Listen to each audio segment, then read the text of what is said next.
So dear students, good evening to all. तो मेरा बहुत स्टूडेंट्स है जिसको अच्छा से बंगाली नहीं आता है। तो वो स्टूडेंट्स लोग जो बाहर रहता है, तो लॉकडाउन का वजह से वो लोग बाहर है। तो हमको बहुत बार रिक्वेस्ट किया, जैसे यार हम लोगों को बंगाली बहुत अच्छा से नहीं आता है, आप अगर हिंदी में समझाएंगे तो हम लोगों के लिए बहुत अच्छा होगा। और फिर भी रिक्वेस्ट किया जी, आप जो ड्यूरिंग क्लास जो वीडियो बनाते हैं, बाद बीच में स्टूडेंट्स लोग बात करते हैं तो हम लोगों को समझने थोड़ा दिक्कत आ जाता है, थोड़ा तकलीफ आ जाता है। तो आप अगर अलग से वीडियो बना के अगर यूट्यूब में पोस्ट करेंगे तो हम लोगों के लिए बहुत अच्छा होगा। तो तुम के लिए मतलब आज मैं जो समझाएंगे हिंदी में ही समझाएंगे। तो आज जो क्लास मैं समझाएंगे regarding admission of new partner, मतलब chapter partnership semester 3 admission of new partner. मतलब जब कोई नया पार्टनर बिजनेस में ज्वाइन करता है, सपोज 2 और 3 पार्टनर बिजनेस को कंटिन्यू कर रहा है, कोई नया पार्टनर आके बिजनेस में ज्वाइन करता है, तो तब हम लोगों को क्या क्या करना पड़ता है। सबसे पहले एक तो रिवैल्यूएशन अकाउंट हम लोगों को बनाना होगा, क्योंकि जब नया पार्टनर बिजनेस में, जिस दिन नया पार्टनर बिजनेस में ज्वाइन करता है, ओल्ड पार्टनर जो है वो क्या करता है ना, एग्जिस्टिंग जो एसेट्स एंड लाइबिलिटीज है सबको अप टू डेट वैल्यूएशन करता है। ठीक है, मतलब एसेट का प्राइस बढ़ सकता है, इंक्रीज हो सकता है, लाइबिलिटी का प्राइस रिड्यूस हो सकता है, मतलब घटा भी जा सकता है, और एसेट का प्राइस रिड्यूस भी हो सकता है, लाइबिलिटी का प्राइस इंक्रीज भी हो सकता है। तो जितना इंक्रीज और जितना डिक्रीज हुआ, जितना बढ़ा और जितना मतलब घटा, सिर्फ उस माने उसी तक वैल्यू को लेके हम लोगों को एक तो रिवैल्यूएशन अकाउंट बनाना होगा।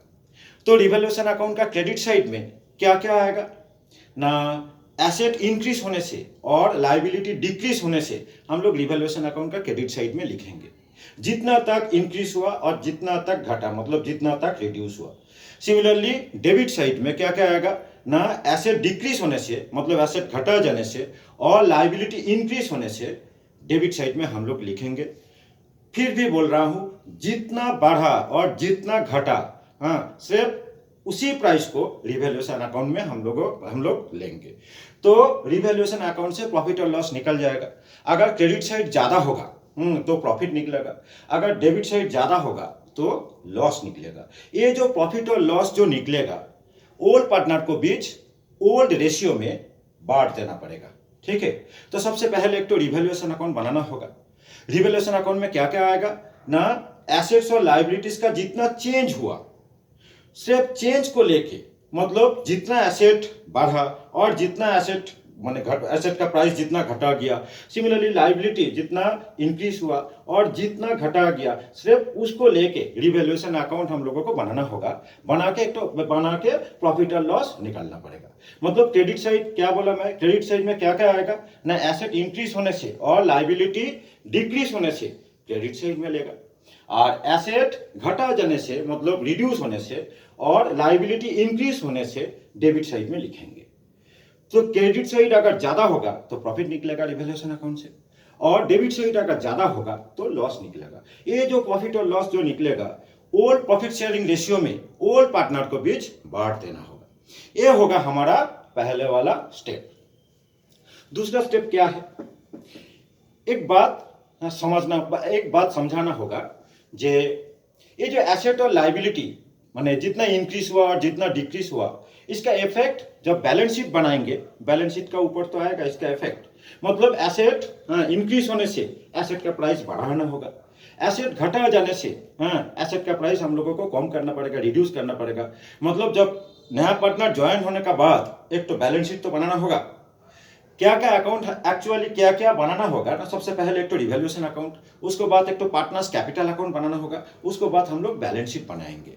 तो रिवैल्यूएशन अकाउंट में एसेट और लाइबिलिटी का जो चेंज आया, सब सारा चेंज तुमको बैलेंस शीट में दिखाना होगा। मतलब एसेट इंक्रीज होने से और लाइबिलिटी डिक्रीज होने से, एसेट इंक्रीज होने से एसेट को बढ़ा दो, लाइबिलिटी डिक्रीज होने से लाइबिलिटी को घटा दो, एसेट डिक्रीज होने से एसेट से माइनस कर दो, लाइबिलिटी इंक्रीज होने से लाइबिलिटी को साथ जोड़ दो। मतलब नया वैल्यू को बैलेंस शीट में तुमको दिखाना पड़ेगा। ठीक है, अच्छा, तो सबसे पहले तो रिवैल्यूएशन अकाउंट बन गया, उसका इफेक्ट तो बैलेंस शीट में आया। ठीक।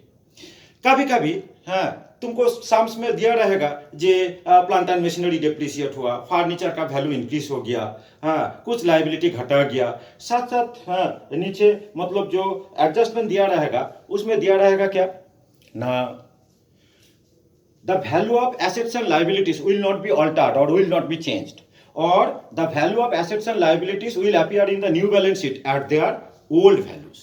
ये वाला बात अगर दिया रहेगा, ये वाला एडजस्टमेंट अगर दिया रहेगा कोई सम्स में, तब रिवैल्यूएशन अकाउंट का जगह में हम लोगों को मेमोरेंडम रिवैल्यूएशन अकाउंट बनाना होगा। क्या बोला, कभी कभी पहले तो एसेट्स एंड लाइबिलिटीज का चेंजेस का बारे में दे दिया, लास्ट में जाके एडजस्टमेंट में बोल दिया जे the value of assets and liabilities will not be altered और विल नॉट बी चेंज्ड। और क्या बोला, क्या बोल सकते हैं ना, assets and liabilities will appear in the new balance sheet at their old values. मतलब वो जो चेंजेस हुआ एसेट्स और लाइबिलिटीज में, वो सब चेंजेस हम लोग बैलेंस शीट में नहीं दिखाएंगे। जब ऐसा वाला एडजस्टमेंट तुमको दिया रहेगा तब रिवैल्यूएशन अकाउंट का जगह में मेमोरेंडम रिवैल्यूएशन अकाउंट बनाना होगा। ये जो मेमोरेंडम रिवैल्यूएशन अकाउंट बनाएंगे, दो पार्ट में ये मेमोरेंडम रिवैल्यूएशन अकाउंट बनाना होगा। फर्स्ट पार्ट पहले वाला, जैसे रिवैल्यूएशन के बारे में मैं बोला, रिवैल्यूएशन के बारे में रिवैल्यूएशन अकाउंट जैसे बनाया, मतलब एसेट इंक्रीज होने से और लाइबिलिटी डिक्रीज होने से क्रेडिट साइड में बैठेगा, एसेट डिक्रीज होने से और लाइबिलिटी इंक्रीज होने से डेबिट साइड में बैठाएंगे। तो प्रॉफिट और लॉस निकल जाएगा, क्रेडिट साइड ज़्यादा होने से प्रॉफिट होगा, डेबिट साइड ज़्यादा होने से लॉस होगा। वो जो प्रॉफिट और लॉस मतलब ओल्ड पार्टनर को बीच ओल्ड प्रॉफिट शेयरिंग रेशियो में बांट देना पड़ेगा। तो फर्स्ट पार्ट कंप्लीट हो गया। अब हम लोग क्या करेंगे ना, क्रेडिट साइड में जो जो आइटम है उसको हम लोग डेबिट साइड में लिखेंगे। हेडिंग क्या देंगे ना, वही सेम मेमोरेंडम रिवैल्यूएशन अकाउंट में एक ही अकाउंट बनाएंगे, memorandum revaluation account. First part complete हो गया, कंटिन्यूएशन हो रहा है। तो क्रेडिट में जो जो आइटम लिखा पहले उसको हम क्या लिखेंगे ना, to reversal of credit item. तो क्रेडिट में जो जो आइटम लिखा सारा आइटम डेबिट साइड में लिखेंगे। सिमिलर फैशन से मतलब डेबिट साइड में जो जो लिखा फर्स्ट पार्ट में लिखेंगे by reversal of debit item, मतलब डेबिट साइड में जो जो आइटम लिखा सबको क्रेडिट साइड में लिखेंगे, मतलब उल्टा हो गया। तो फर्स्ट पार्ट में अगर प्रॉफिट निकलेगा, सेम फर्स्ट पार्ट में जितना प्रॉफिट और लॉस जो भी आएगा वही सेकंड पार्ट में निकलेगा, लेकिन उल्टा करके आएगा। फर्स्ट पार्ट में अगर प्रॉफिट होगा, फर्स्ट पार्ट में अगर प्रॉफिट निकलेगा तो सेकंड पार्ट में लॉस निकलेगा। फर्स्ट पार्ट में अगर लॉस निकलेगा तो सेकंड पार्ट में प्रॉफिट निकलेगा।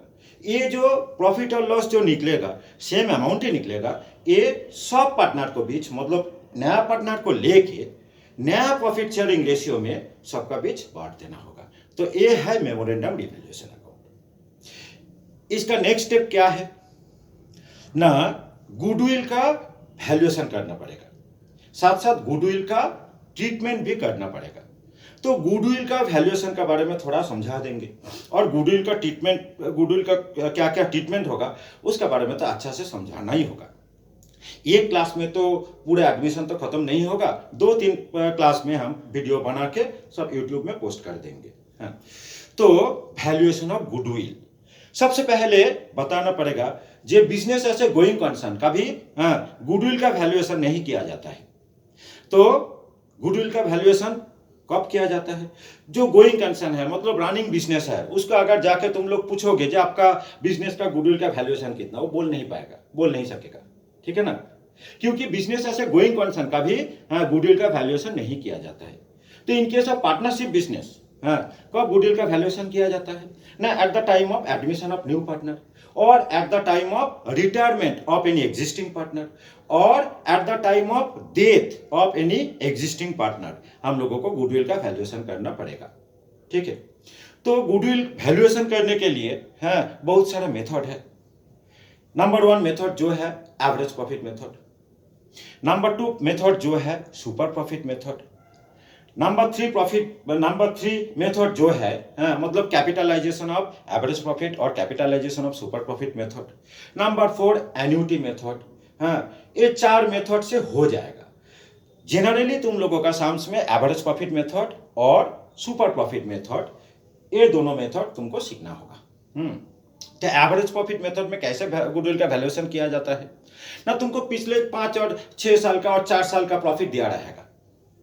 तो 4-5 जितना ईयर का प्रॉफिट दिया रहेगा, जितना साल का प्रॉफिट दिया रहेगा, सबको एवरेज करना पड़ेगा। मतलब अगर सिंपल एवरेज प्रॉफिट होगा, प्रॉफिट एवरेज प्रॉफिट मेथड में गुडविल वैल्यूएशन का 2 तरीका है। हाँ, simple average profit method use हो सकता है और वेटेड एवरेज प्रॉफिट मेथड भी हम लोग यूज कर सकते हैं। सम्स में एडजस्टमेंट दिया रहेगा।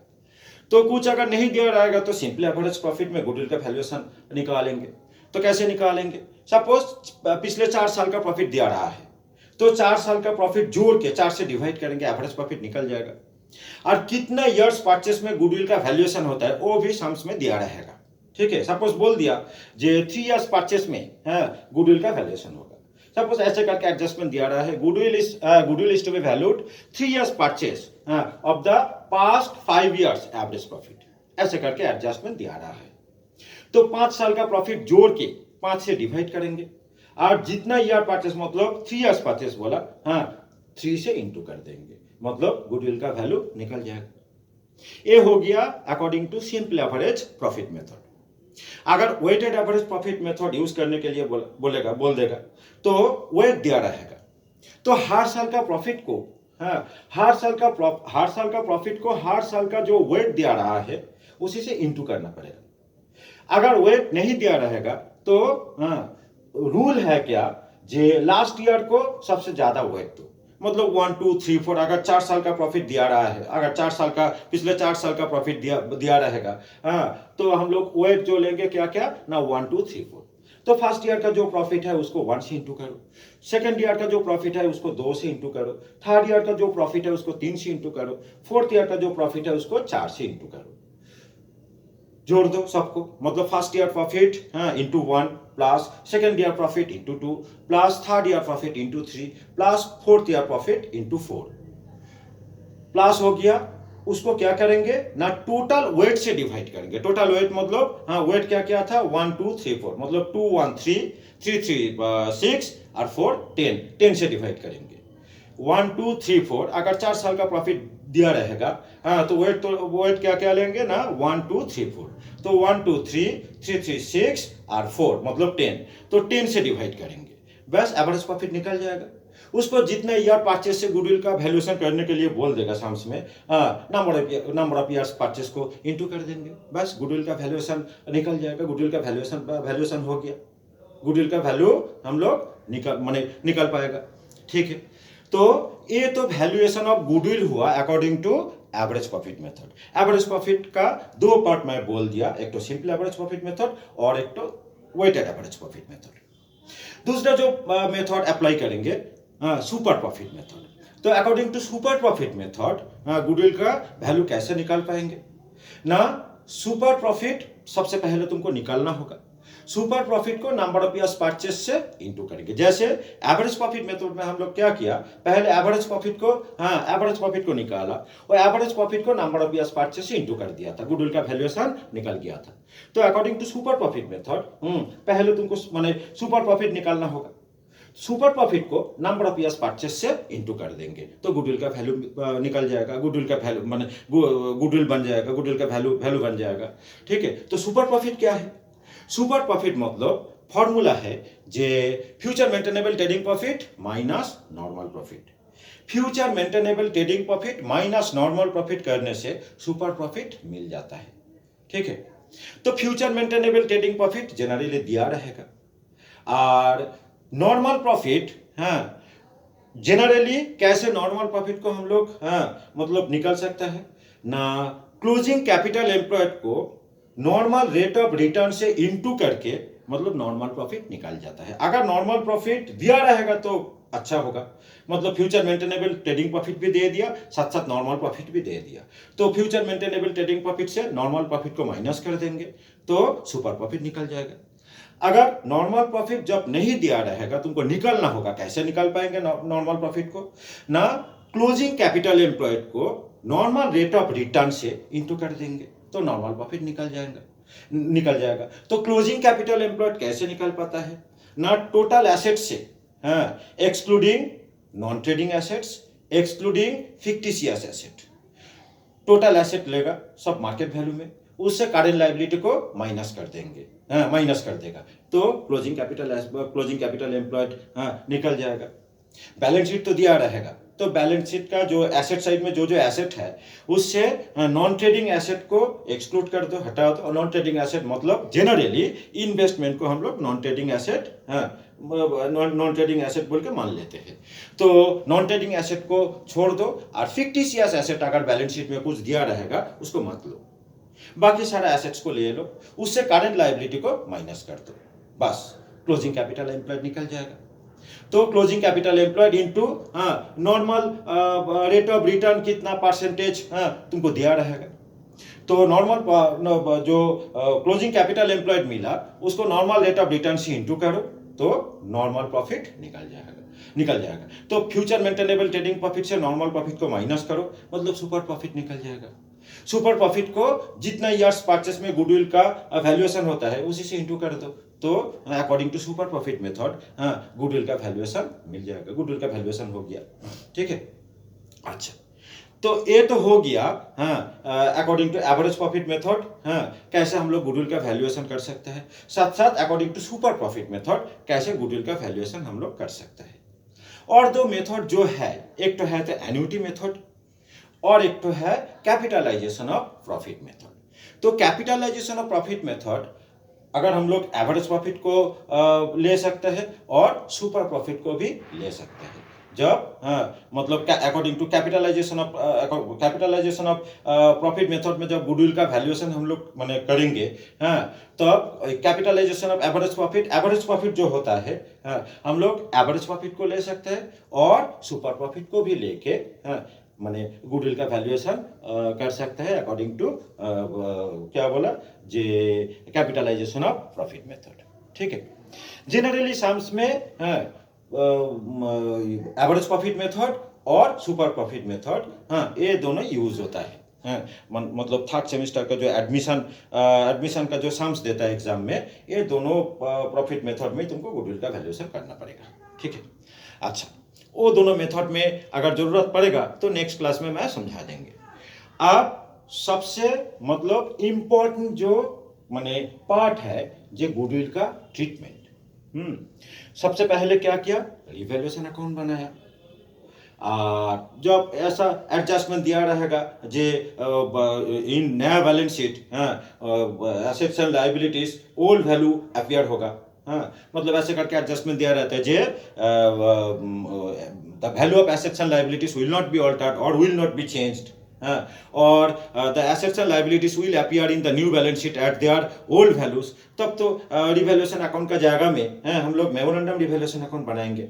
अब जब मेमोरेंडम रिवैल्यूएशन अकाउंट बनाएंगे तब माने जब नया बैलेंस शीट बनाएंगे वो एसेट्स और लायबिलिटीज को मतलब पहले वाला जो बैलेंस शीट में जो एसेट्स एंड लायबिलिटीज था वो वाला वैल्यू ही बैठाएंगे। सिर्फ capital account and cash account ये दोनों को नया वैल्यू बैठेगा बैलेंस शीट में, बाकी सारा जो एसेट्स एंड लायबिलिटीज है सब ओल्ड वैल्यू अपीयर करेगा। मतलब वो जो चेंजेस दिया रहा है वो सब चेंजेस बैलेंस शीट में कुछ इफेक्ट मतलब उसका कुछ इफेक्ट नहीं आएगा बैलेंस शीट में। सिर्फ कैपिटल नया कैपिटल वैल्यू बैठेगा बैलेंस शीट में, और कैश और बैंक जो भी दिया रहेगा वो नया वैल्यू बैलेंस शीट में आएगा। बाकी सारा एसेट्स एंड लायबिलिटीज सब ओल्ड वैल्यू में बैलेंस शीट में अपीयर करेगा जब हम लोग मेमोरेंडम रिवैल्यूएशन अकाउंट बनाएंगे। तो ठीक माने हो गया, दो पार्ट तो हो गया, तो रिवैल्यूएशन अकाउंट हो गया, साथ साथ मेमोरेंडम रिवैल्यूएशन अकाउंट भी हो गया। उसके बाद गुडविल का वैल्यूएशन कैसे हम लोग करेंगे उसका बारे में समझा दिया। अब क्या बोला, सबसे इंपॉर्टेंट जो पार्ट है जो ट्रीटमेंट ऑफ गुडविल, ये ट्रीटमेंट ऑफ गुडविल इसका ऊपर ही मतलब देखो नॉर्मल जो एडमिशन का सम्स होता है सबको पता है क्या माने क्या क्या करना पड़ता है, revaluation account, partners capital account, balance sheet. लेकिन जो इंपॉर्टेंट पार्ट है ट्रीटमेंट ऑफ गुडविल, गुडविल को लेके हम लोग क्या करेंगे सुनो। तो गुडविल का जो ट्रीटमेंट होगा बहुत सारा मेथड है। ठीक है, पहले तो गुडविल का वैल्यूएशन हो गया। गुडविल अगर वैल्यूएशन तुमको नहीं करने देगा तो गुडविल का वैल्यू वो लोग दिया रहेगा, वो लोग दे देगा साम्स में, तब तो गुडविल का वैल्यूएशन करने की जरूरत ही नहीं। जब गुडविल का वैल्यू दिया रहेगा तब तो गुडविल वैल्यूएशन करने का जरूरत ही नहीं है। और जब गुडविल का वैल्यूएशन करने के लिए बोलेगा तब तो गुडविल का वैल्यूएशन करना ही पड़ेगा।